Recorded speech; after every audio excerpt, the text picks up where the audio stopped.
तारीख 11 फरवरी 1968।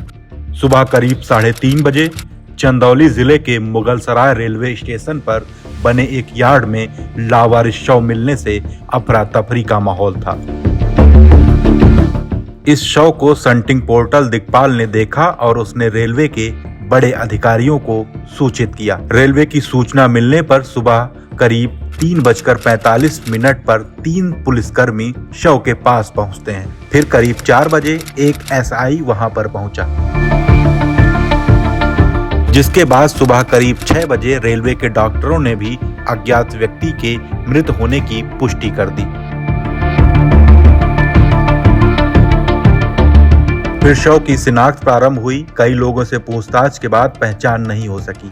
देखते ही देखते यार्ड के आसपास लोगों की भारी भीड़ जमा हो गई। तभी भीड़ से निकलकर एक व्यक्ति शव का पंचनामा कर रहे पुलिसकर्मियों के पास पहुंचा और फपक फपक कर रोने लगा।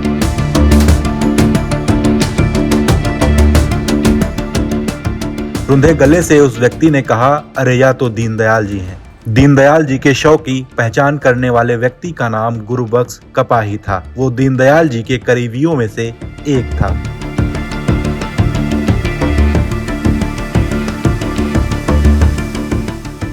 मुगलसराय रेलवे स्टेशन पर दीनदयाल जी के शव को देखकर गुरुबख्श कपाही की आंखों से आंसू रुक नहीं रहे थे। दीनदयाल जी को करीब से जानने वाले लोग बताते हैं कि वह हमेशा रेल से यात्रा करते थे।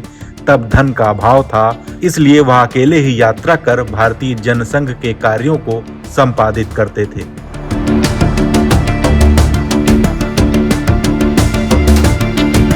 कहा जाता है कि जब शव की शिनाख्त के लिए पुलिस कर्मियों ने पंडित दीनदयाल उपाध्याय जी के कपड़ों की तलाशी ली, तब उनकी जेब से एक रेलवे का टिकट और 26 रुपए बरामद हुए थे।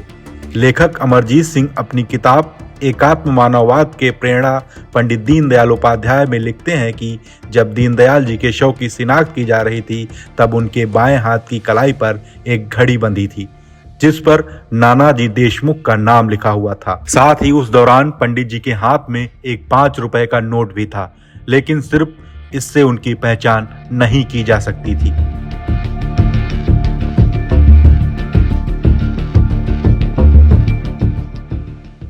जनसंघ में आने से पहले दीनदयाल जी संघ के प्रचारक के रूप में कार्य किया करते थे। दीनदयाल जी ने 1942 में यूपी के लखीमपुर जिले के गोला कस्बे में राष्ट्रीय स्वयंसेवक संघ के प्रचारक के रूप में कार्यभार संभाला। दीनदयाल जी के विचारों और व्यवहार से प्रभावित होकर बड़ी संख्या में लोग उनके साथ जुड़ते चले गए।